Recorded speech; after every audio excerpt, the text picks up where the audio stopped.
Muy buenas, continuamos con nuestro programa de gerencia y liderazgo y ahora nos vamos a enfocar en estos tres temas, cultura, ética y diversidad. Pero para empezar vamos a enfocarnos en la definición de cultura, que dice así, es un conjunto de creencias, normas, actitudes, valores, suposiciones y formas de realizar las cosas que comparten los miembros de una organización y que enseñan a los nuevos miembros. Realmente, una cultura determina varios factores. En primer lugar, una unidad interna, porque es una fuente de comportamiento que le da consistencia a esas conductas dentro de la organización y también forja un tipo de adaptación externa, puesto que permite responder ante los cambios del ambiente. Ahora bien, hay como dos tipos de culturas. Unas culturas que son más bien débiles.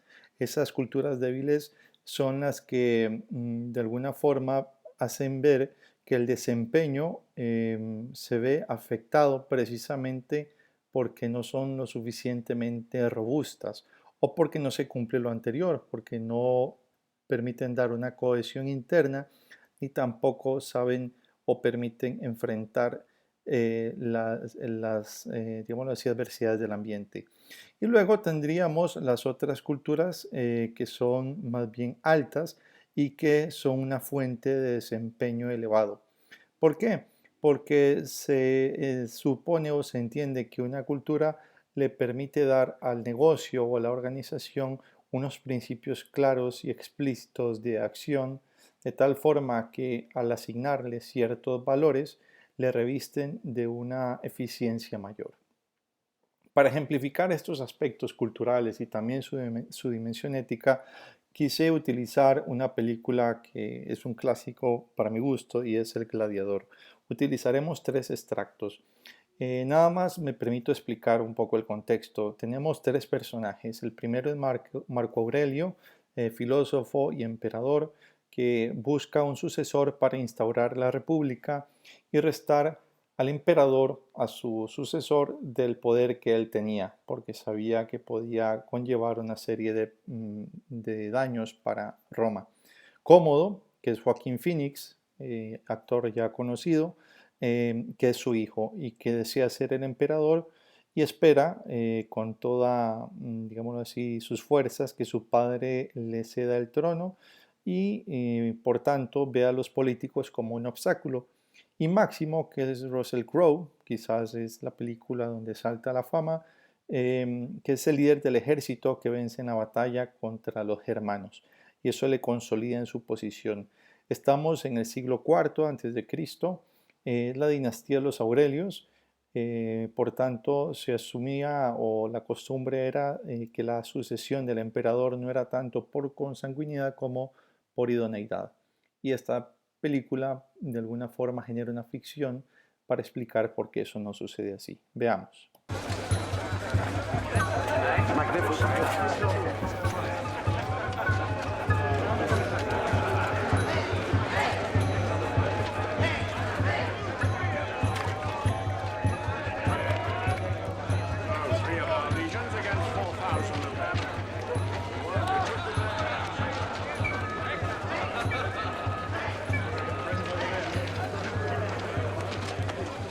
General! Still alive? Still alive? The gods must have a sense of humor. The gods must love you. Valerius? Back to barracks, General? Or to Rome? Home. The wife, the son, the harvest. Maximus the farmer. I still have difficulty imagining that. You know, dirt cleans off a lot easier than blood, Quintus. There he is. Highness. Senator Gaius, Senator Falco. Beware of Gaius. He'll pour a honeyed potion in your ear, and you'll wake up one day and all you'll say is, Republic, Republic, Republic. Well, why not? Rome was founded as a republic. Yes, and in a republic, the Senate has the power. Senator Gaius isn't influenced by that, of course. Where do you stand, General? Emperor or Senate? A soldier has the advantage of being able to look his enemy in the eye, Senator. Oh, with an army behind you, you could be extremely political. I warned you. I shall save you, Senator.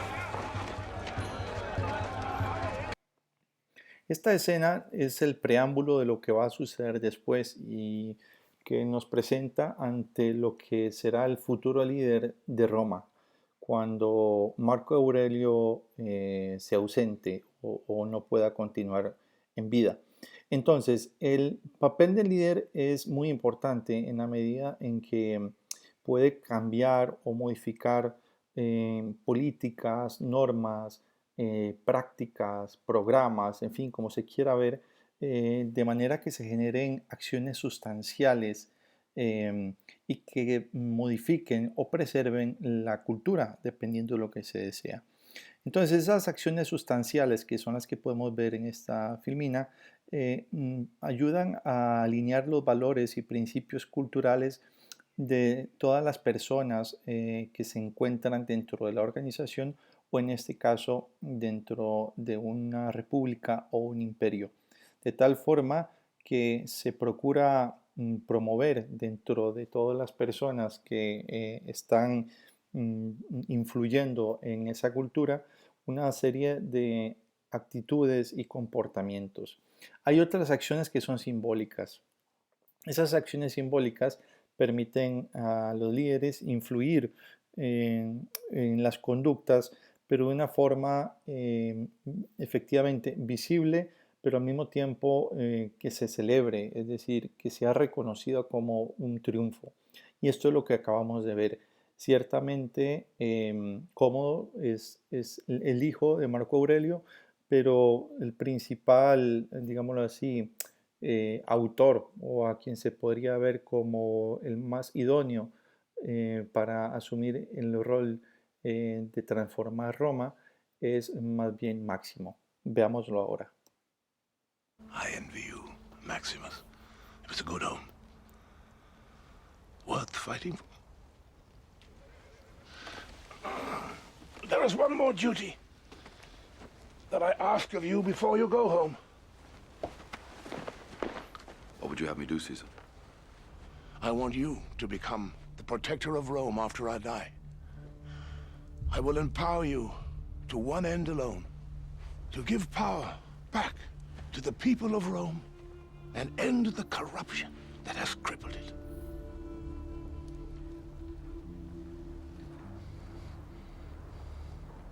Won't you accept this great honor that I have offered you? With all my heart, no. Maximus, that is why it must be you.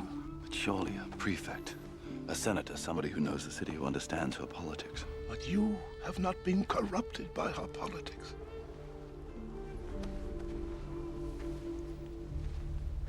And Commodus? Commodus is not a moral man.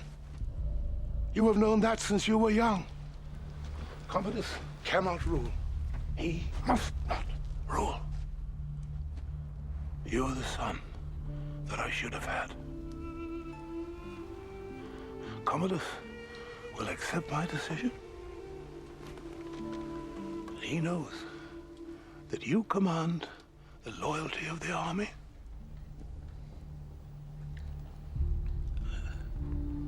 I need some time, sire. Yes. By sunset, I hope you will have agreed. Now embrace me as my son. And bring an old man another blanket. Aquí estamos frente a un liderazgo auténtico. Un liderazgo auténtico es un concepto que se basa en valores, que obtienen la confianza, la lealtad de los seguidores, precisamente por su desempeño y porque eleva o mantiene elevada la moral o la motivación de manera comprometida de sus seguidores y al mismo tiempo de quien le lidera. Entonces, en el caso de Máximo notamos mucha honestidad, una honestidad tan transparente que le permite a Marco Aurelio identificar que no hay en él un vicio, por decirlo así, de aspirar al poder para valerse de él, sino que hay una serie de creencias, de valores, como es el caso, por ejemplo, de su familia o de otros motivadores que le hacen expresar de manera muy sincera sus emociones y por tanto confirma a Marco Aurelio en la decisión que le está tomando de asignarle el importante rol de encabezar el proceso de transformación de Roma. Entonces, a partir de esto vamos a hablar de 4 tipos de culturas organizacionales. Antes quisiera aclarar que no hay una cultura organizacional mejor que la otra. Realmente, dependiendo de la misión y la estrategia de la organización, es como puede escogerse o debe promoverse una u otra. En fin, veamos la primera. La primera es una cultura cooperativa que representa una creencia de liderazgo en los intercambios fuertes, de refuerzo mutuo y vínculos entre empleados y departamentos. Estamos frente a una actitud de colaboración, como en algún momento lo comentamos. Segundo, una cultura adaptable. Es aquella que representa una creencia de liderazgo en la supervisión activa del ambiente externo en busca de oportunidades y amenazas emergentes para saber cómo adaptarse a ellas. Realmente es una cultura que está sumamente pendiente de lo que sucede en el entorno para poder reaccionar de forma apropiada y en tiempo oportuno. Seguidamente tenemos una cultura competitiva. Es la que representa una mentalidad de liderazgo que fomente y valora un ambiente de trabajo altamente competitivo. En algún momento dijimos que una cultura organizacional muy competitiva o una actitud competitiva podía ser nociva, no tanto como la colaborativa. No obstante, aquí también nos enfrentamos a una cultura competitiva hacia el entorno, es decir, hay entornos de mercado o sectores empresariales que requieren esa disposición. Y finalmente, una cultura burocrática es aquella que representa una mentalidad de liderazgo que valora el orden, la estabilidad, el estatus y la eficiencia, ¿sí? Es donde los procedimientos tienen una cierta preponderancia, ¿sí? Pues bien, ¿de qué cultura estamos hablando ahora en el caso de esta película que estamos analizando? Quizás una cultura cooperativa, adaptable, competitiva, burocrática. Veamos a continuación. Pero sí quisiera antes centrarme en que hay como, o sea, no siempre se pueden identificar modelos puros o químicamente puros y que además de esto hay 2 tipos de culturas, ¿sí? Las culturas individualistas y aquellas que son más colectivistas. Y esto es la clave para entender el siguiente fragmento. Are you ready to do your duty for Rome? Yes, Father. You will not be emperor. Which wiser older man is to take my place? My powers will pass to Maximus, to hold in trust until the Senate is ready to rule once more. Rome is to be a republic again. Maximus. Yes.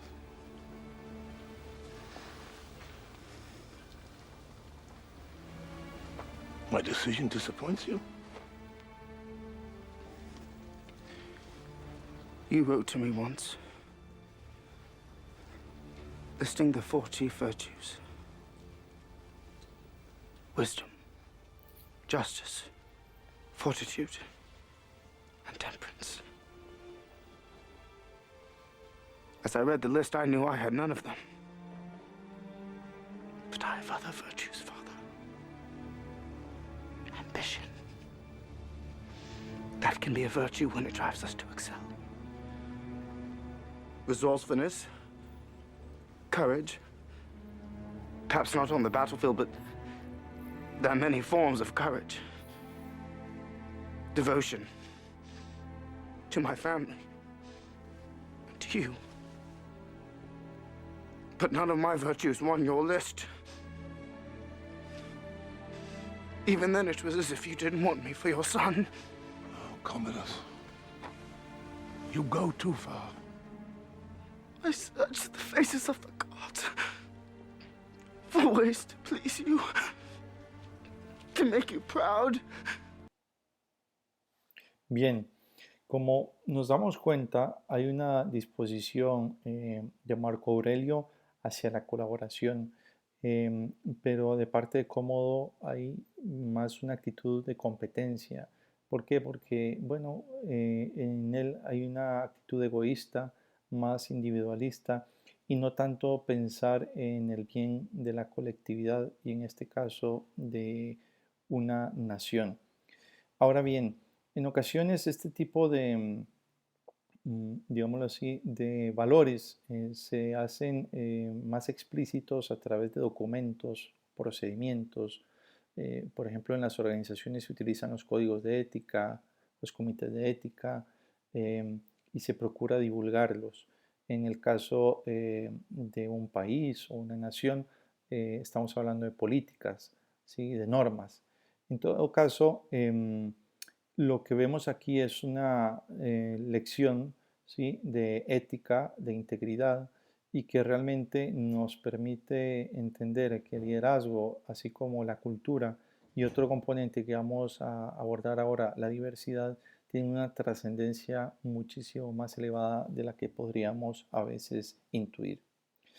Hablemos entonces brevemente de la diversidad. La diversidad es la inclusión de todos los grupos en todos los niveles dentro de una organización. Ahora bien, desafortunadamente a veces se ve la diversidad simplemente como enfocada en el género, ¿sí?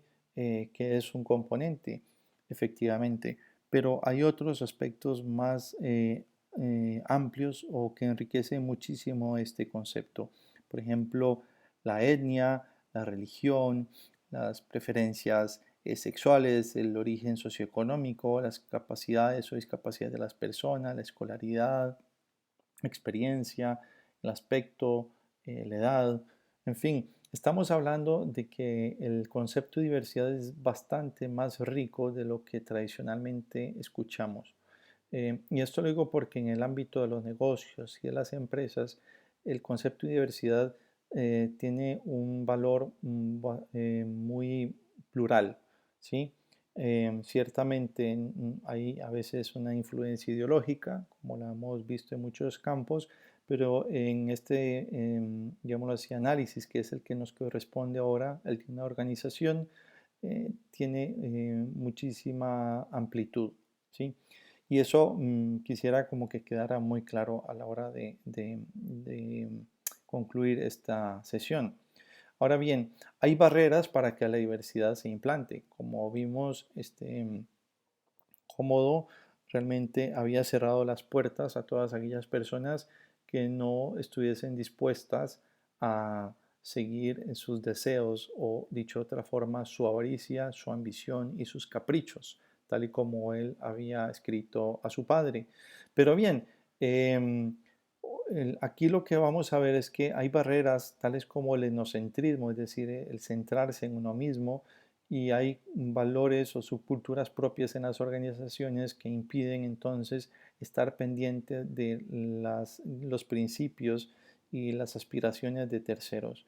Luego a veces se habla de un techo de cristal, que es como una especie de barrera invisible que separa a mujeres o minorías de ciertas posiciones de liderazgo en la organización. Y finalmente, pues también vemos que hay políticas que lo que permiten es habilitar o a veces inhabilitar o restringir el progreso de ciertas personas. Por ejemplo, a veces hay políticas que promueven ciertas cuotas de personas o de, qué sé yo, de nacionalidades o de sexo dentro de ciertas organizaciones o departamentos o incluso juntas directivas. En todo caso, hay que incrementar esa conciencia y diversidad de una forma correcta.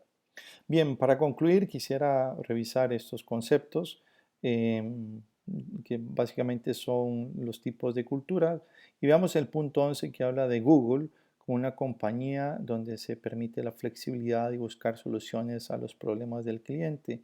Estamos frente a una cultura adaptable.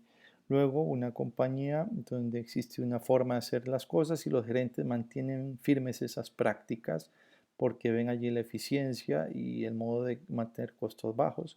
Aquí, efectivamente, o de forma clara, estamos frente a una cultura burocrática.